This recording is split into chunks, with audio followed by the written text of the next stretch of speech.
Տարածված խոսակցություններին, թե ես աղանդավոր եմ, շատ ցավոտ եմ վերաբերվում։ Անգամ երեխաներիս կնունքի ժամանակ քահանան այդ հարցը տվեց։ Տարիներ առաջ անգրագետ ձևակերպած խոսքից է սկսվել այդ ամենը։ Ինձ հարցրին՝ կյանքի խոսք աղանդից եք, ես էլ ասացի՝ ոչ, կյանքի խոսք եկեղեցուց չեմ։ Ես չօգտագործեցի աղանդ բառը, այլ ասացի եկեղեցի։ Այդտեղից էլ սկսվեցին խոսակցությունները։ Հիմա պատասխանում եմ անկեղծորեն՝ դա սուտ է, նշել էր Գարիկը։ Հայրենիքի և հայրենասիրության մասին խոսելիս էլ հումորիստն ընդգծել էր. Երբ ասում են հայրենասեր, հասկանում են միայն սահմանին կանգնելը։ Երկիրը օրգանիզմ է, որի բոլոր օրգանները պետք է լավ գործեն, որպեսզի ամբողջ համակարգը լավ աշխատի։ Եթե ամենքս մեր փոքրիկ օրգանի մեջ լավ չաշխատենք և կենտրոնանանք մեկ օրգանի վրա, ընդհանուր օրգանիզմը կտուժի։ Ամենաեռանդուն տարիներս նվիրել եմ իմ ոլորտին, դրա համար կարծում եմ պինդ կոշիկներով պետք է մնամ այնտեղ,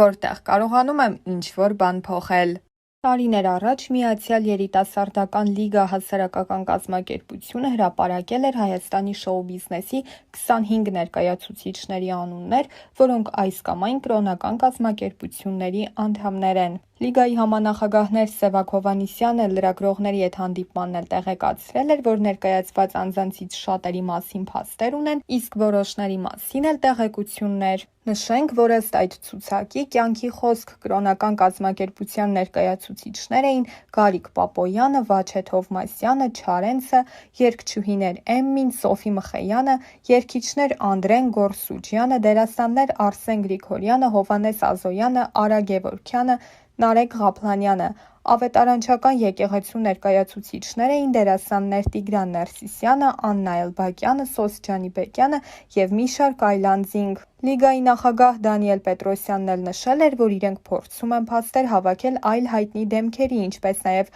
այս ցուցակում ընդգրկված որոշ մարդկանց մասին, որ նրանք կրոնական կազմակերպության ներկայացուցիչ են։ Այս ցուցակում ընդգրկված հայտնիներից մի քանիսը անդրադարձել էին այս խոսակցություններին և հայտարարություններ արել։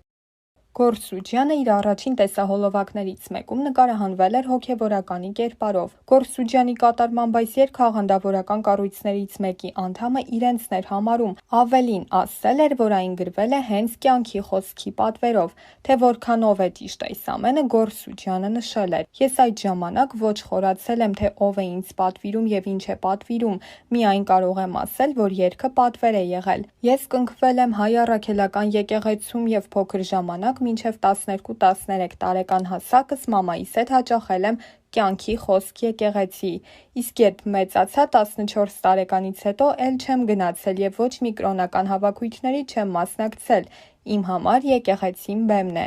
Ամեն դեպքում ես ընդունում եմ Հայ առաքելական եկեղեցին և աղանդներին դեմ եմ։ Երգչուհի Արմինկայի անունը նույնպես տարիներ շարունակ ամենաքննարկվողներից մեկն է որպես կյանքի խոսք աղանդավորական եկեղեցու անդամ։ Արմինկան մեկ անգամ չէ, որ անդրադարձել է այս տեղեկություններին, չնայած դրան չի հերքել, որ հաճախել է կյանքի խոսքի հավաքներին։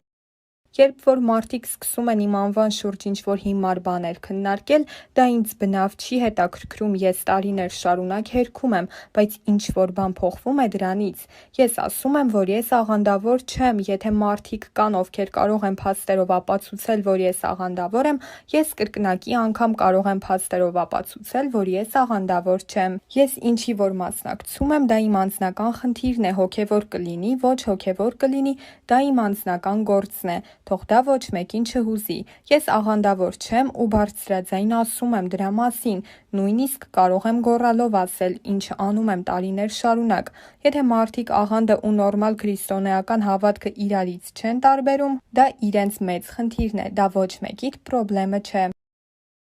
Իսկ ահա երգիչ Մհեր Արմենյան խոստովանել էր, որ հաճախում է կյանքի խոսք, ավելին ֆինանսավորվում է նրանց կողմից։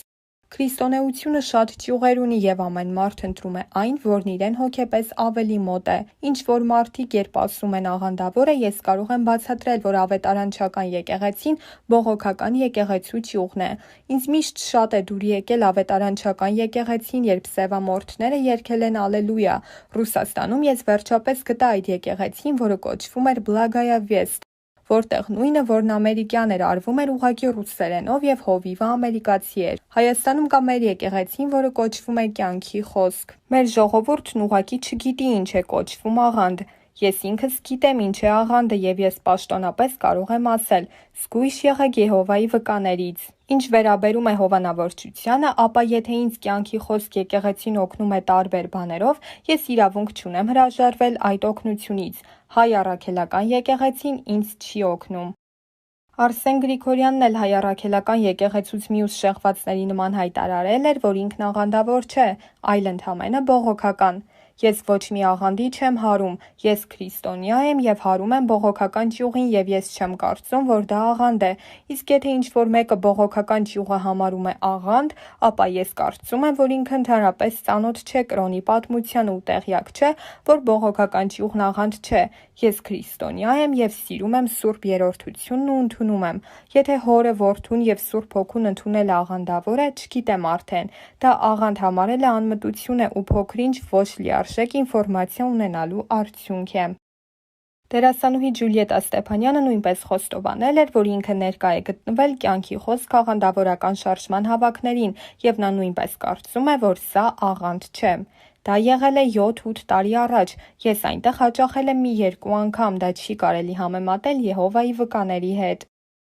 Իսկ ահա դերասանուհի Լիլի Էլբակյանի նախկին ամուսինը рэփեր Համոն էլ իր հերթին նշել էր, որ կնոջ հետ հաճախել են մի խմբակ, որտեղ քննարկել են Աստվածաշունչը։ Ասեմ, որ ինձ թվում է Հայաստանում աղանդավորական շարժում չկա, հակաաղանդավորական կա։ Իմ ու Լիկայի հարսանիքը մենք արել ենք Սուրբ Սարգիս եկեղեցում։ Աղանդ հասկացողությունը լայն հասկացողություն է, որը նշանակում է ճշմարտությունից շեղված։ Մենք կյանքի խոսքի հետ կապ չունենք եւ չենք էլ ունեցել։ Մեր կրոնական խմբակ այն եկեղեցին է, որտեղ մենք հաճախում ենք։ Դա օրինակ Սուրբ Սարգիս եկեղեցին է։ Բացի այդ, մենք լինում ենք նենց տեղ, որտեղ մարդիկ են հավաքված, որոնք լավ գիտեն Աստվածաշունչը եւ իրար հետ խոսում ենք ինչ-որ թեմաներից։ Այնտեղ լինում են հոգեվոր մարդիկ եւ ընդունում են Սուրբ Երրորդությունը։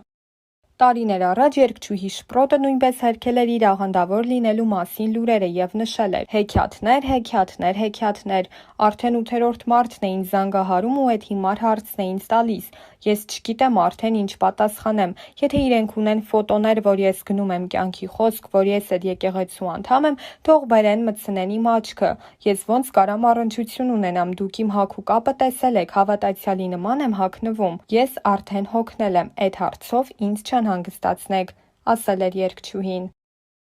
Իսկ ահա Միացյալ երիտասարդական լիգա հասարակական կազմակերպության նախագահ Սևակ Հովհաննիսյանը անդրադառնալով Արմինկայի աղանդավոր լինելու հարցին նշել էր. Վերջերս հաղորդում եղավ, որտեղ Արմինկան հերքում էր, որ ինքը ՌԵՄ աղանդի ներկայացուցիչ է։ Ես ներողություն խնդրեցի նրանից, բայց դա դեռ ոչինչ չի նշանակում։ Հաղորդումից հետո մենք ճշտեցինք, որ նա գնացել է այդ աղանդի ներկայացուցիչների հանդիպումներին, սակայն վերջերս դադարել է գնալ։ Եթե նա հետ է դարձել դեպի հայ առաքելական եկեղեցի, մենք դրա համար շատ ուրախ ենք, բայց պետք չէ թաքցնել, այլ իր օրինակով ցույց տալ, որ այնտեղ ոչ մի գրավիչ բան չկա։ Դրանով նա կնպաստի նրան, որ մարդիկ չգնան։ Հարցին, թե ինչն է ստիպում հայտնի մարդկանց դառնալ կրոնական որևէ կազմակերպության անդամ, լիգայի մեկ այլ նախագահ Դանիել Պետրոսյանը բերել էր հետևյալ օրինակը. ավելի հայտնի դառնալու հնարավորությունը։ Եթե հիշում եք, Մհերը ասում էր, որ իրեն տեսահոլովակներ նկարահանելու հնարավորություն է տրվել եւ ինքը հայ առաքելական եկեղեցի կգնար, եթե մեր եկեղեցին հովանավոր էր իրեն։